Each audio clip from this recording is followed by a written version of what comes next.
I'm Dr. Baron Lonner, and I'm a spine surgeon in New York City.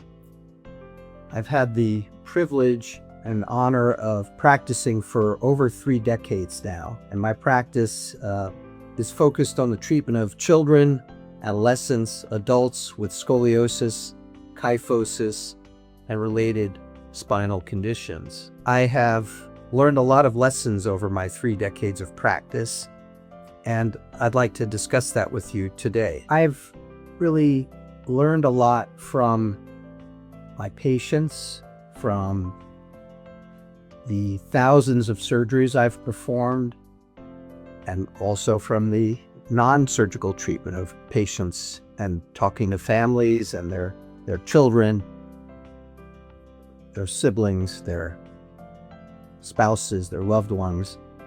And from every single patient I've treated over these 3 decades, I've learned a lot. I've also learned a lot from the research that my team and I have performed. I'm a member of a multi-center research group, and we perform our own internal research.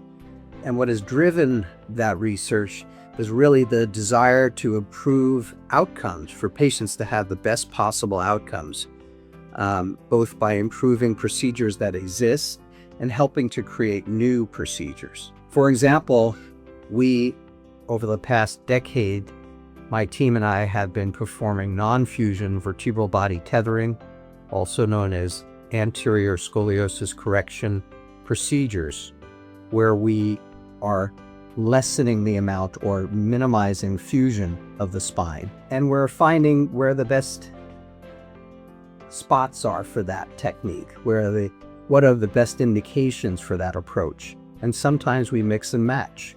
Based on our research, we find that some patients, a partial fusion and non-fusion adjacent to it is the best approach, and others, complete non-fusion, and some fusion alone is the best option. There are many factors that go into that. But again, I learn from my patients, I learn from our research, and I've done so throughout my career.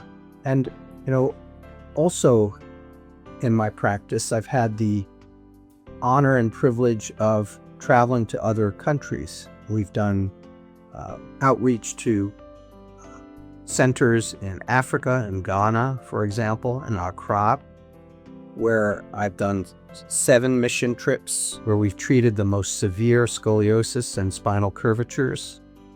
I've been to the Caribbean, where I've done 10 or so visitations and performing surgery and training the local doctors. And I've done surgery in the Middle East as well.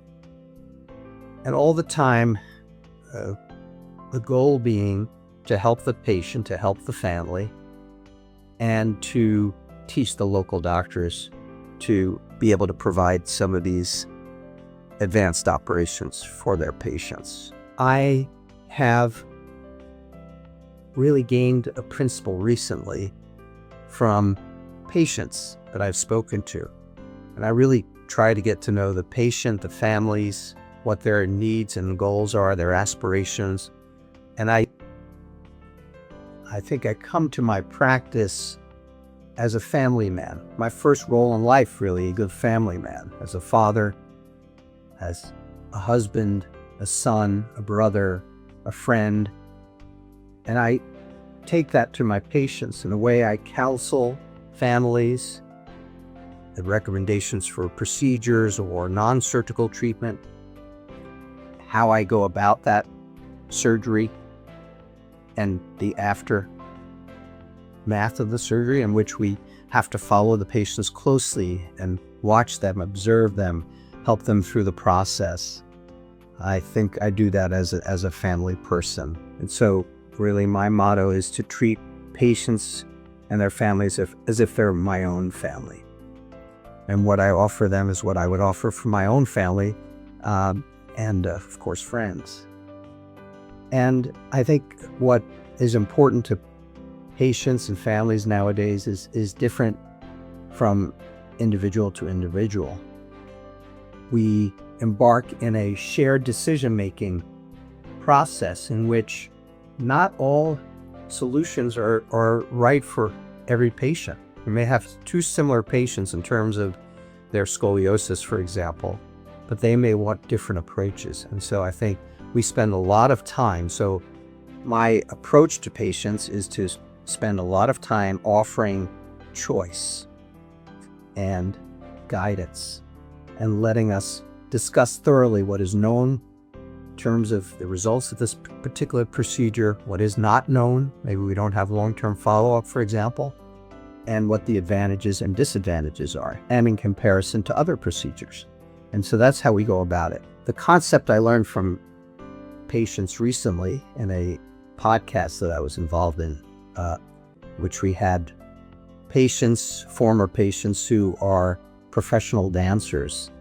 And this was a podcast through the Setting Scoliosis Straight Foundation. One of the patients was mine. She underwent vertebral body tethering, non-fusion. And I came to the principle based on our conversations that day of ARC, which is acceptance, resilience, and choice. And I think as patients, as individuals, as human beings, for all of us, we have to accept what is before us. Maybe it's a diagnosis of scoliosis. Maybe it's severe. Maybe it's less severe and requires a brace. And I think this goes for all of us in whatever endeavor in life we're faced with. And then resilience, which is really being strong and courageous in the face of a diagnosis and options for treatment that we were not anticipating or we were hoping we wouldn't have to deal with. Maybe it's you've accepted that you recently were diagnosed with scoliosis, or maybe you were diagnosed and treated with surgery 20 or 30 or 40 years ago, and now you're faced with a new set of circumstances. So accepting and then being resilient and strong and courageous, and then faced with choices. I can take on this treatment, I can select this treatment, I can hold off for a while. But really, once you're empowered and strengthened with resilience and acceptance, you can make some of those choices that aren't always easy. So I think that's a very important principle and something I've learned over the years, and more recently it came to light. I find that all of us, regardless of our background as human beings, we may have different skin colors, we may have different accents, different languages, different customs, different religions, come from different parts of the world. I am fortunate to have a very international practice. I have my patients from New York, from the surrounding areas, throughout the country, and from all over the world. And what I've come to understand is that we're all the same. We want our family members, ourselves, to be pain-free, to not have body shape changes that are asymmetrical and that we don't like, or maybe want to look better.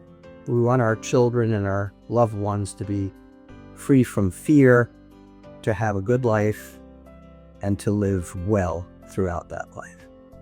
So through my 3 decades of practice, and I hope to have another decade or more, I would say that patients have taught me the most, and following those patients and seeing what their outcomes are and doing that in a systematic way through research has been very, very helpful. And I look forward to having you come into the practice either via in-person or via telemedicine. And I'm happy to provide an opinion for you and discuss your particular set of circumstances and your condition, and give you options and help guide you through the process. So welcome, come join us, me and my team here in New York and elsewhere. Thank you.